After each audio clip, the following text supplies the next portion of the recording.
Assalamu alaikum बच्चों. This is me Ehsanul Haq. Welcome to SK Academia.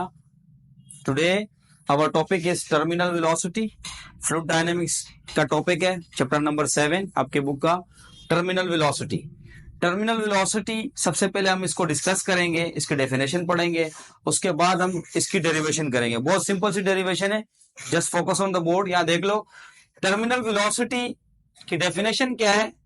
Terminal velocity, maximum constant velocity of a body at which weight of a body is equal to a drag force. Yes, आपने drag force के बारे में हमें Stokes law ने बताया. What is drag force? कोई भी spherical object अगर फ्लूइड में मूव कर रहा हो तो उस पर फ्लूइड एक रिएक्शन फोर्स देता है, जिस फोर्स को नाम दे दिया ड्रैग फोर्स का.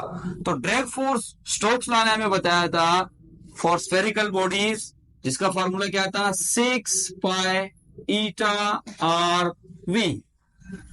Yes, this eta is viscosity, radius of the spherical body, velocity of the spherical body. ठीक है. टर्मिनल वेलोसिटी क्या होगी? टर्मिनल वेलोसिटी बॉडी की वो कांस्टेंट मैक्सिमम वेलोसिटी होगी जब बॉडी का वेट इस ड्रैग फोर्स के क्या हो जाए, बराबर हो जाए. ठीक है. तो ये बात याद रखना, दिस इज प्रायर नॉलेज. इस डेरिवेशन से पहले आपको ये बात पता होनी चाहिए. यस, डेरिवेशन पे आते हैं. Consider a spherical body that is moving vertically down with a velocity v. तो जो ये कंडीशन है, जो मैंने लिखी हुई है कंडीशन, इस कंडीशन में बॉडी का वेट ड्रैग फोर्स से क्या होगा, ज्यादा. चूंकि बॉडी कहां आ रही है, डाउनवर्ड आ रही है. जब बॉडी डाउनवर्ड आ रही है इसका मतलब ये है उसका वेट ड्रैग फोर्स से क्या है, ज्यादा है. तो रिमेंबर दिस थिंग. अगर हमें डेरिवेशन किसके लिए करनी है, टर्मिनल वेलोसिटी के लिए. तो टर्मिनल वेलोसिटी की कंडीशन क्या होगी, टर्मिनल वेलोसिटी की डेफिनेशन क्या है कि बॉडी की वो मैक्सिमम कांस्टेंट वेलोसिटी जिस पर वेट ऑफ द बॉडी किसके बराबर हो जाए, ड्रैग फोर्स के बराबर हो जाए. तो रिमेंबर दिस थिंग, हमें पता है कि यस, W किसके बराबर है, mg के, और ड्रैग फोर्स किसके बराबर है, 6 pi eta are we. Okay. तो यहां आप पुट करते हैं, यस, क्या हो जाएगा आपके पास, mg is equals to 6 pi eta are we. Yes, हमें पता है डेंसिटी किसके बराबर है, density is equals to mass per unit volume. Remember this thing, याद रखना, दिस इज क्या, ये क्या है आपके पास, स्फेरिकल बॉडी. ठीक है, ये बात माइंड में रख लो. ठीक है. अब हम यहां से क्या सेपरेट कर रहे हैं, मास को. तो मास किसके बराबर हो जाएगा, रो वी के. यहां पर पुट करो इसको, तो rho V G is equals to 6 pi eta are we. Yes, since we know that, यहां पर यहां देखो बेटा, वॉल्यूम और स्फेरिकल बॉडीज आपके पास क्या होता है, 4/3 पाई आर क्यू. तो यहां आप वॉल्यूम की वैल्यू को पुट करो. अच्छा, जब ये दोनों बराबर हो गए तो ये वेलोसिटी अब वेलोसिटी नहीं रही, ये वेलोसिटी क्या हो गई, टर्मिनल वेलोसिटी. क्यों टर्मिनल वेलोसिटी क्यों हुई, टर्मिनल वेलोसिटी इस वजह से हुई क्योंकि मैंने वेट और ड्रैग फोर्स को क्या ले लिया, बराबर.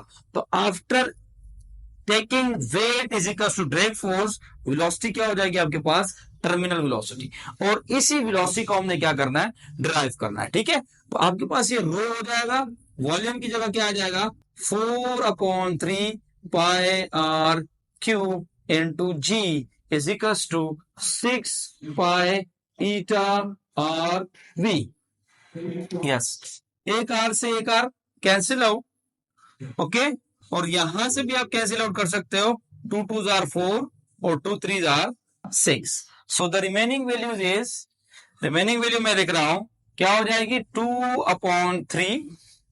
ओके, 2/3, और यहां से पाई को पाई भी आप कैंसिल आउट कर दो.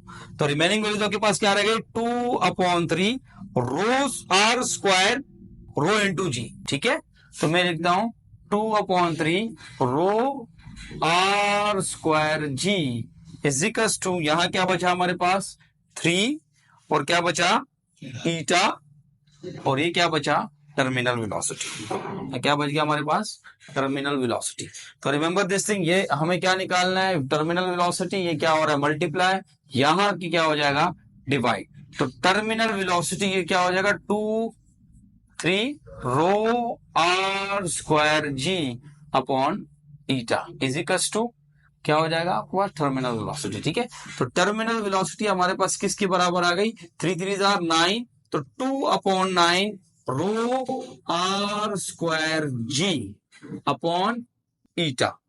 This is your required derivation for the terminal velocity. Remember this thing, यहां पर आपके पास रो क्या है? Density of the fluid. Yes, R क्या है?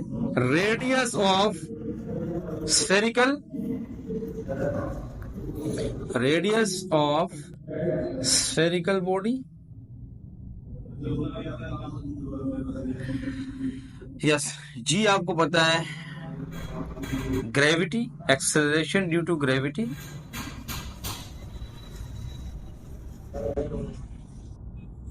या ग्रेविटेशनल एक्सेलरेशन।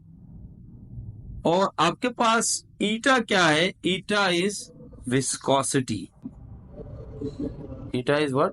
विस्कोसिटी या फिर फ्लूइड फ्रिक्शन।